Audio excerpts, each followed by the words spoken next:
AP Bren! Okay, I see you guys. I see the Filipino crowd. I see the Falcons fans. But now I want to ask, what about the Selangor Red Giants? Are you not entertained? The Amazon Arena is ready! Let's start game number 6. It is time to go over to our panelists. Boys and girls, it's your time to shine. Game 6 awaits. Pasintabi sa biglang pagpunta doon sa main stage, kinailangan lang talaga natin biglang pumunta dahil nga punong-puno ang Amazon Arena at kailangan naming ipakita sa inyo kung gaano kalupit ang ating mga fans, both Filipinos and Malaysians. Pinag-uusapan natin ang storya ng SRG, pinag-uusapan natin ang storya nila Yums. Kamusta na ba tayo doon? Para sa akin, kailangan talaga nating i-highlight dito yung naging decision and perseverance ni Coach Arcadia in terms of pursuing this lineup or this rebuilding ng SRG. Oh, Ano? yes.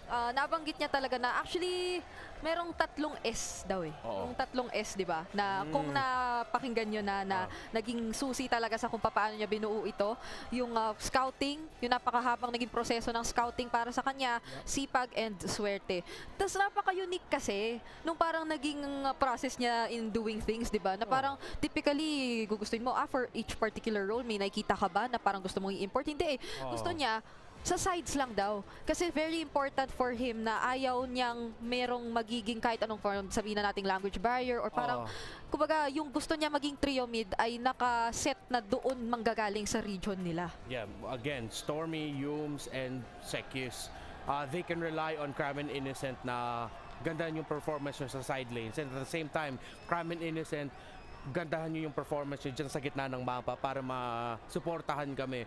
And this has been a long time coming. If ever ito na nga yung game kung saan mananalo ang Selangor Red Giants ng championship to finally get one for Malaysia. I want to focus on to Cram, isang kapwa nating kabayan na ang tagal na sa eksena ng Mobile Legends Bang Bang Esports, wherein interestingly enough, yung tres lang niya nga dito yung respect ng SRG. Cram has been here for so long. I believe season 9 sa MPLC natin in the Philippines, and then before that, a long time amateur player. So to see him potentially baka maging kampiyon na siya, especially for MSC, it's heartwarming as a fellow Filipino.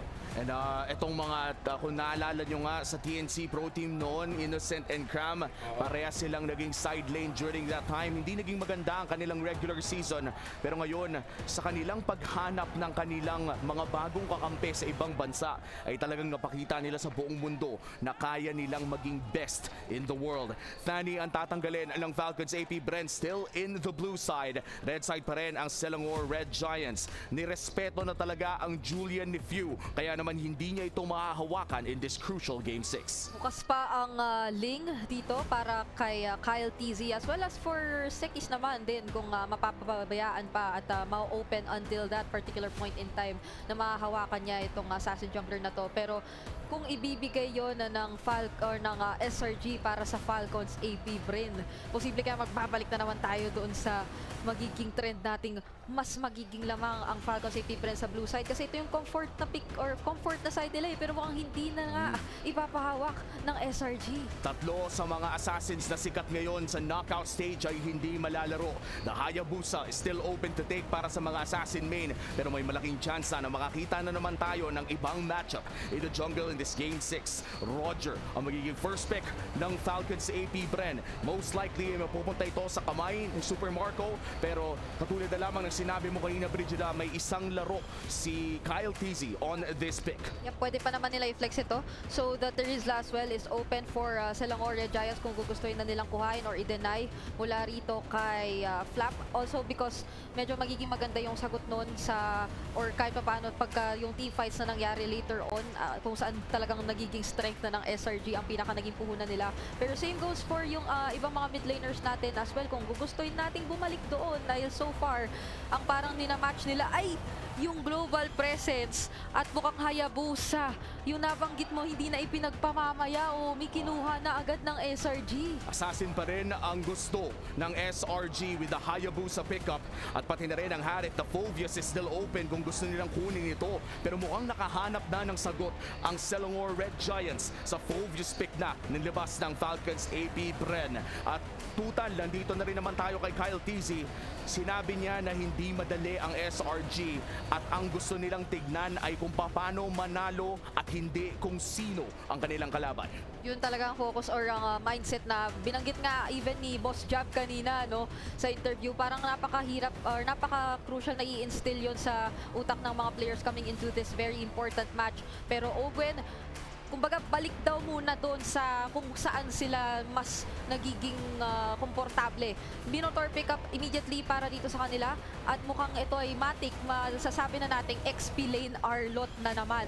Na posibleng sagutin na agad ng Selangor Red Giants dito, pero if not, pwede naman nilang i-ban out yung mga magiging medyo mahirap na panapat dito sa Arlot later on.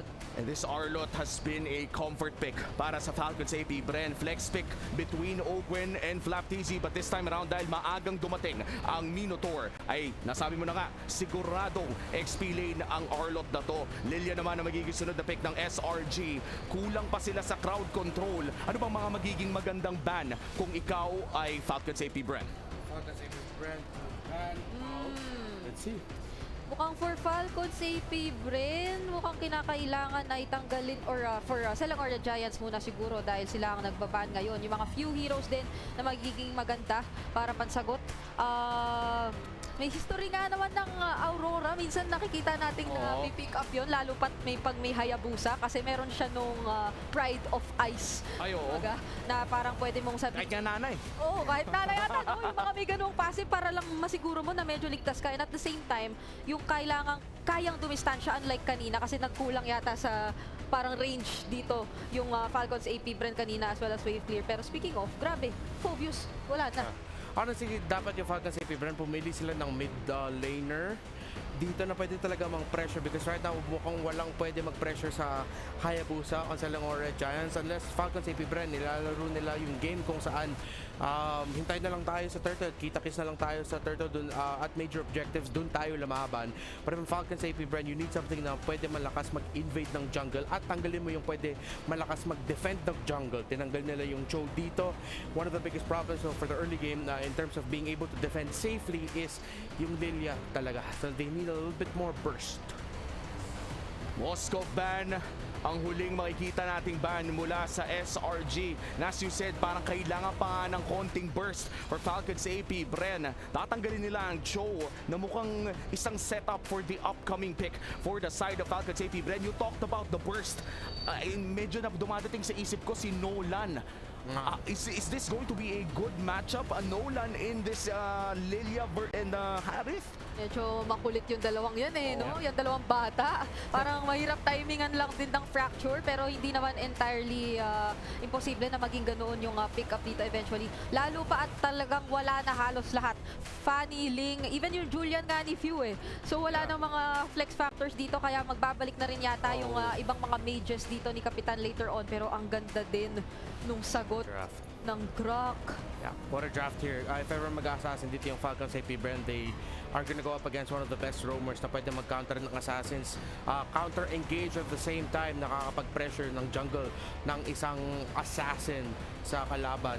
Sa Falcons AP Bren, these two picks need to be really good because right now SRG sila ang nananalo sa draft ngayon. At ngayong Grok ay na-lock-in na para sa kamay ng SRG. Mukhang lalabas na nga yung pinag-usapan nating Nolan at pati na rin yung Faramis na kanina nyo pa binabanggit. And this is the final lineup for Falcons AP Bren. This is the lineup na gagamitin nila para dalihin tayo sa potential Game 7.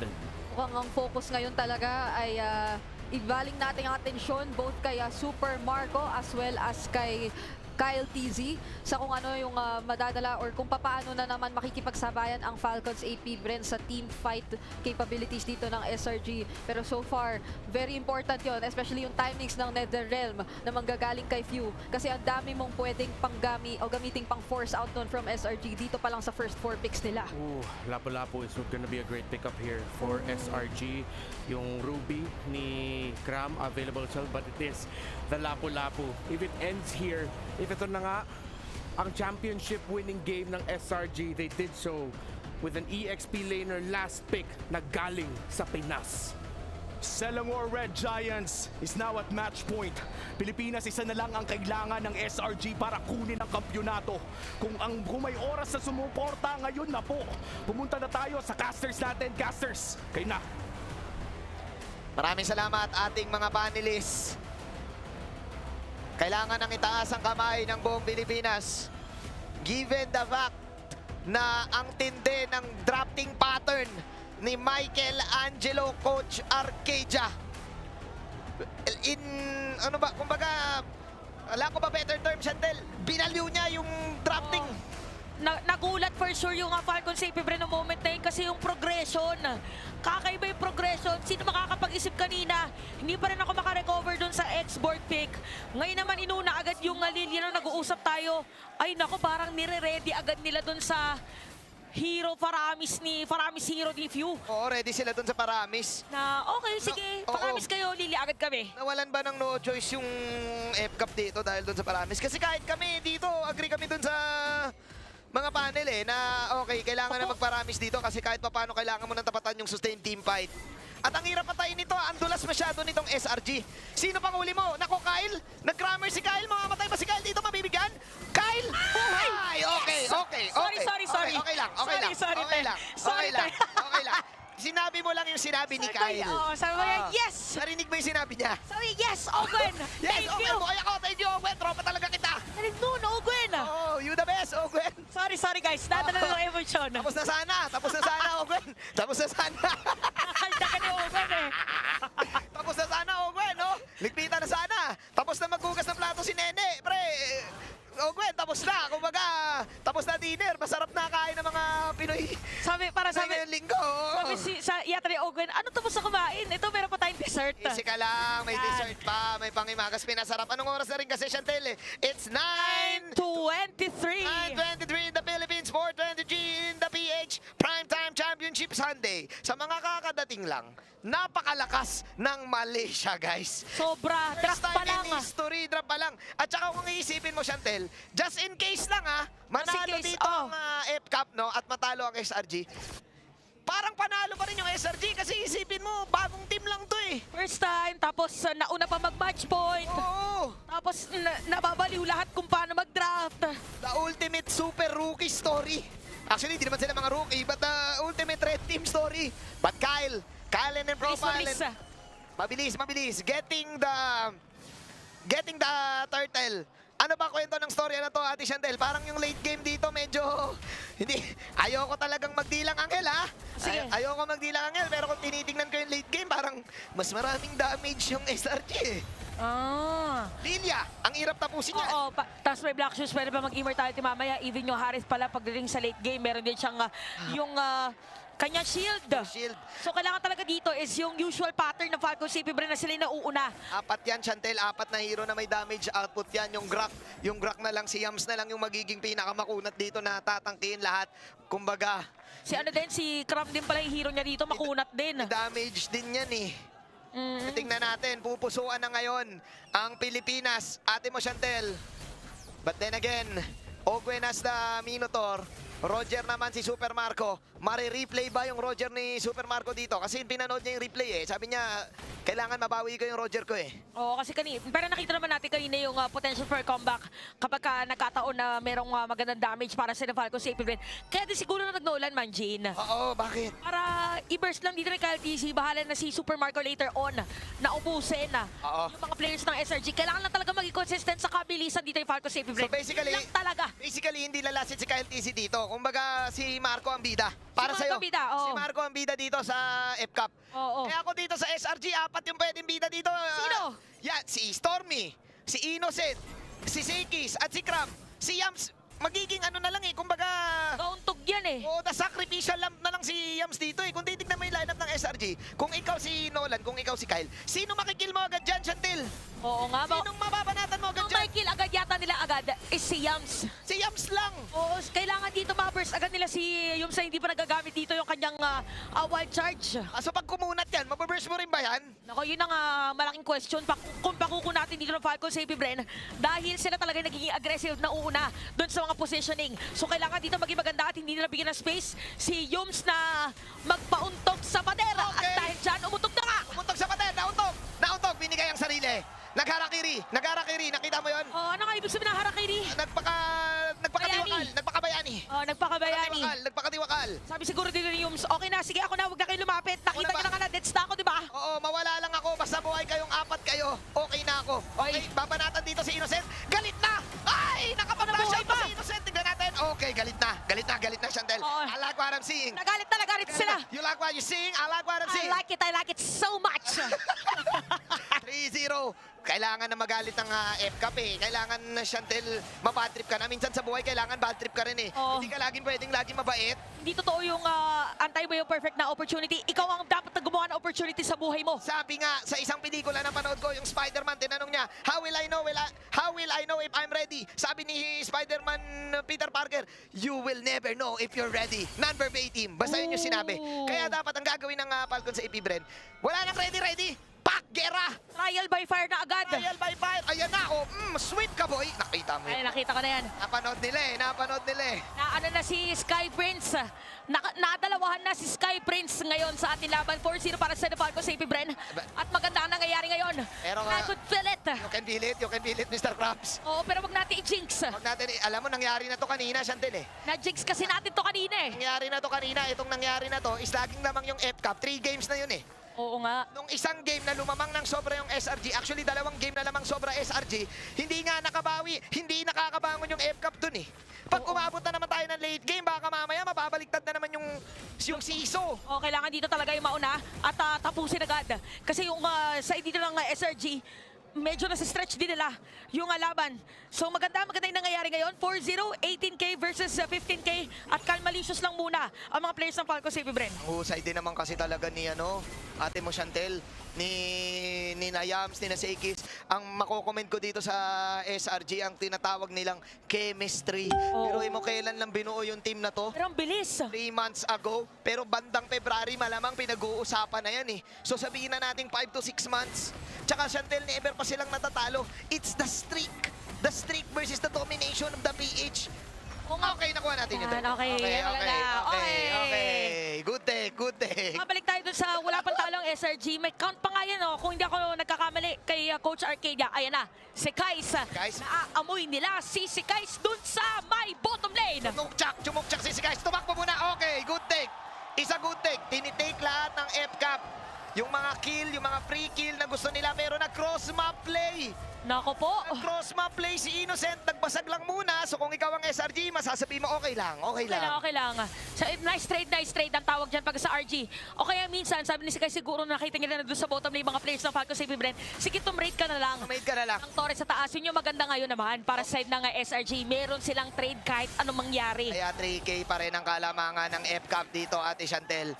Ang masasabi ko sa lineup ng FCAP, kung analysis lang ang usapan, kailangan magamit ni Pew na maayos. Okay, Arlot, Flap, TZ, swipe na naman. Si Yams ngayon ay babanatan. Flap, mag-out lang muna dito, Stormy. Bumabubble T, pasok si Kais ngayon.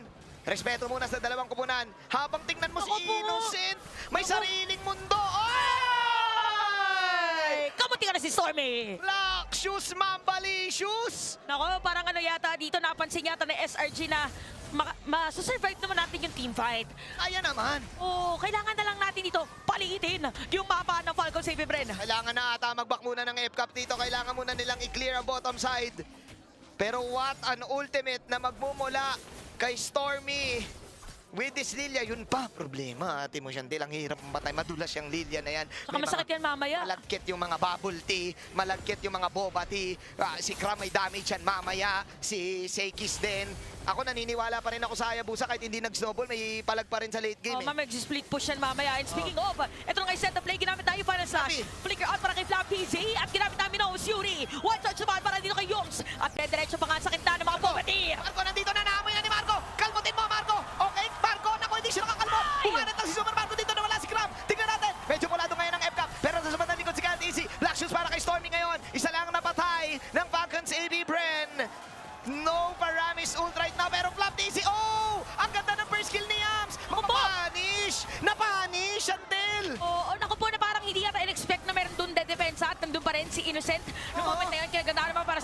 AP Bren. They got the Lord. Lord. We got the Lord. We got the Lord. Isa good take. Kahit may onting man siya, isa good take. Oo, kailangan, okay na yun. We'll take it. We'll take it pala. Take it. Kahit may onting dumi. Minsan sa buhay, hindi ka laging pwede malinis. Kailangan mo rin ng dumi. Kailangan may isang dumi kahit 0.1%. Kaya nga 99.9% lang ang namamatay na germs eh. Tignan natin, si Pew, pinipersa yung ultimate. Hindi na nakapag-ultimate pero naubos siya.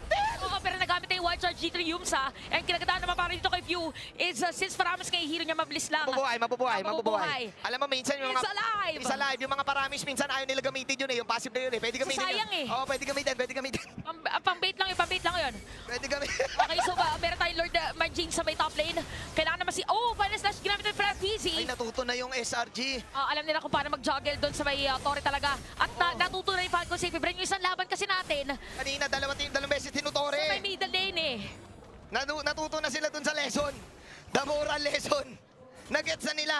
What is the lesson of the story? Huwag lumaban sa loob ng torre. Banat! Kalmutin mo! Ay! Roar! Narinig So, mo yun? Roar eh. Narinig ko eh. Yung motor. Naging motor. Mainit na yung mainit na yung motor dito ni Super Marco. Sumigaw yung mga Pinoy sa arena. Kasi sabi nila, gusto namin sulitin yung ticket. I-game 7 nyo na, please. Minsan lang kami sa Riyadh. Minsan lang kami sa Riyadh eh. Minsan 7 lang. games ka na, please. 7 games yun na, please. Lahat ng mga game sweep eh. Lugi kami dito sa ticket. Binili namin yun online. Kailangan, sabi nga natin, prime time Sunday. Prime time Sunday. Saktong-sakto. Walang pasok ang mga kids. Adi Chantel. Pwede mapuyat. Pwede mapuyat ang mga kids. Mahatak dito si Yums.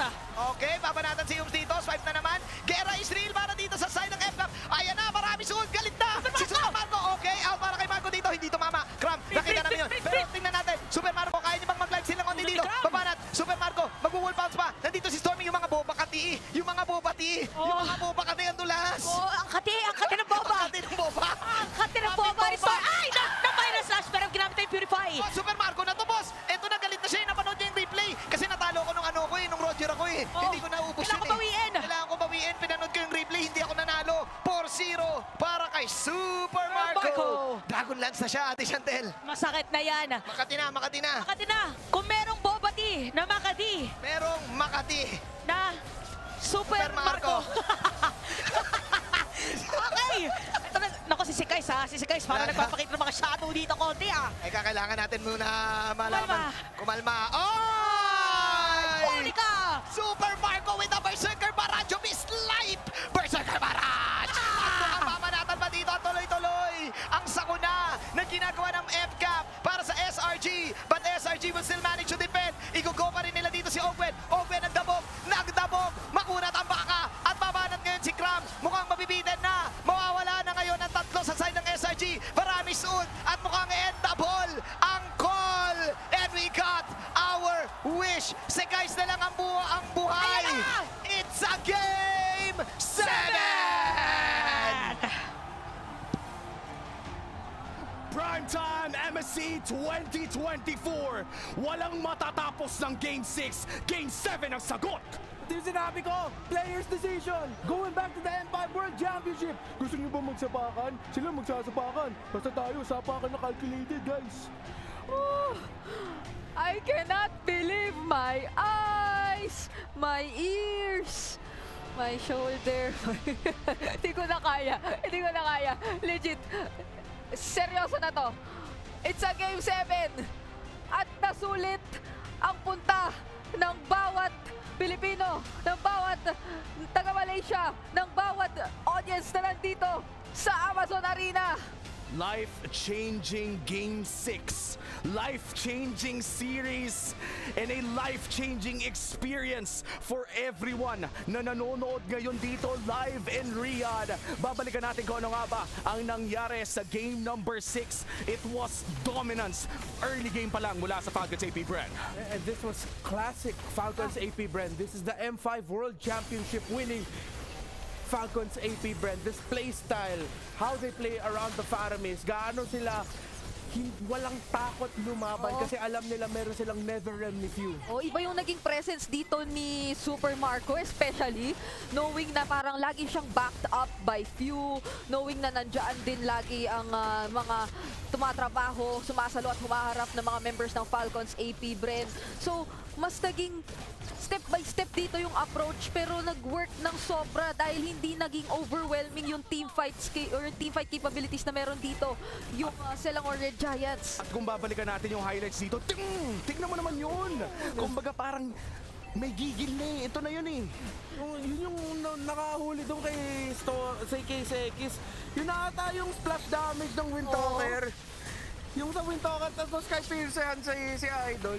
And I think that is the very little AOE na nagmumula sa Lycan Pounce na talagang tumapos. Ay, yeah. And wow, it's a different Falcons AP, Bren, na nakita natin in this 14-2 victory within 12 minutes. Kung gigil ang usapan, gigil ang ating natunghayan. Falcons AP, Bren, evens out the score 3-3 ang ating serye ngayon. And same reactions, Brigida. Dito rin ako nagulat kasi going after the draft, I really thought that was a draft win para sa Selangor Red Giants. And they have the perfect responses and counters para sa isang Faramis setup up against the Nolan. Pero ginalingan at pinakita lang ng Falcons AP, Bren, ganito kami maglaro pag Faramis nakuha namin, and if we play it through macro. Hindi nila dinala sa mga micro skirmishes, dinala nila sa macro rotations. Best MLBB in the world.